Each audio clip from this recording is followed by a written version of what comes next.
Hello and welcome back to the channel. It's been a long time coming, but this is the I've decided to carry on with the 2009 Corvette C6 ZR1. Just to recap, really, this video is to see where I got to before. I'm looking at this. I'm just going to change the outline. I put a new collection in and call this guide and put the guide mesh in, so put that in there, just drag that to there. This collection, I'm going to rename this as blueprints, then minimize that. So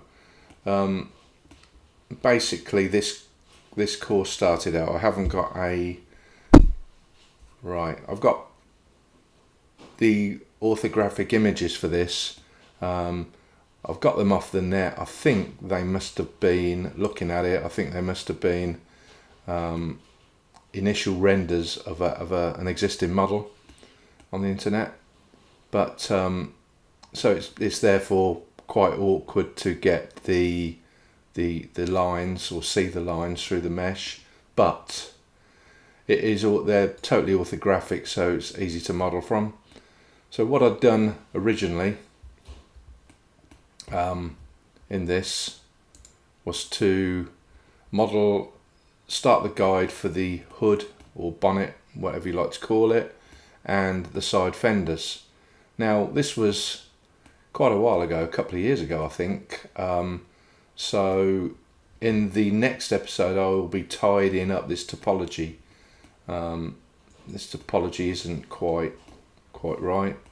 For a start, I'm going to put these straight with this inner loop cut.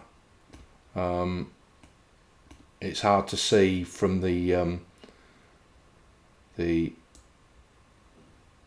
reference images what it actually is, but I think it's straight looking at that. Got a reasonable array of photographs of this particular car. As you can see, some details, some side views, some isometric views, some detail views, so enough to get our teeth into, sort of thing. Anyway, if you want to carry on with this course or to start afresh, I'm quite willing to send this blend file to you if you send me your email address. Quite willing to do that as a starting point. You can either use what I've done so far, or you can go back to the very beginning but using the blueprints. It's up to you. Anyway, let's have a look. When let's say I've learnt a lot in the last couple of years since I started this, and normally from now I use 32 vertices, following Chris Plush's CG Masters course, the latest course. That's what he does. This particular model's got 24, so we persist with this, but as you can see, it's not very well spaced out in terms of the mesh. So what I want to do is to space it out a little bit better, and if I take this loop cut in isolation, so if I press Control I and then press H to hide everything, if we look at it from top view, I think you can see that it's not quite following the lines.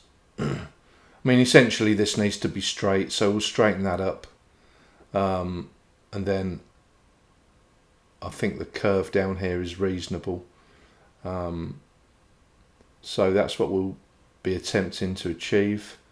I mean, if you look at this model, it seems to go in. I don't think the original car, it goes in. I think it's a straight line across, so we'll be doing a straight line across here. And I'll be using loop tools. Now, I use loop tools quite a lot, and I'll explain it more in the videos, but for this video, to get everyone started, if we go to preferences, click onto the add-ons, and then you type in here loop cut, or just type loop, and it'll highlight mesh loop tools, which is part of the Blender suite. So if you see that, just tick that. Other ones we need for later on will be Node Wrangler, so just type in Node and click that. Might use Bolt Factory, so press BOLT for Bolt and add in Bolt Factory. I'm not sure what other add-ons I'm going to use, but they're ones you can start, and once you've added them in, just remember to save and load your startup file. Doing this in Blender 4, but it can be done in previous version of Blender or later versions of Blender. Anyway, so let's do this. Press Alt H to bring everything back. Sometimes this doesn't work on mine, so I have to go to select. Where is it? Show and hide.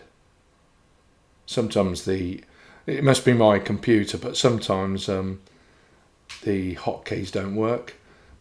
So I'll just go back to the thing. I will be using a screencast keys on the bottom, so you can have a look. And if you've got any questions regarding this car or how I do my modelling, please ask. Well, essentially what we'll be doing is we'll start from this point, then we'll continue to do the front, to get the front bumper, the front of the car, the front bumper in. Then we'll be working backwards. Now, I did shape these lines to the doors, but what I'm going to do is just level those off, and I'm going to work towards the back and do a complete guide mesh, particularly up to the window line, and probably do the roof separately as another guide mesh. But I've found that if you do a whole guide mesh, you can cut subsequent parts out to create your panels and your finish mesh. Okay, so we'll be doing that. We'll be doing this at the back and the rear of the car. We'll be doing all that. Now, what I've learnt lately, instead of block modelling towards the back, what I've learnt is to create contours. So if you get the contours of the car, so for instance, if we're going from here, there's a contour, probably can't see the mouse, but the contour across here, there's a contour there, a contour there to get the shape at the back there. You've got the contour of the roof, the top of the roof line. You've got the contour just here that goes down. So what I'll be doing, and then towards the back, if we look at the back, let's just hide that.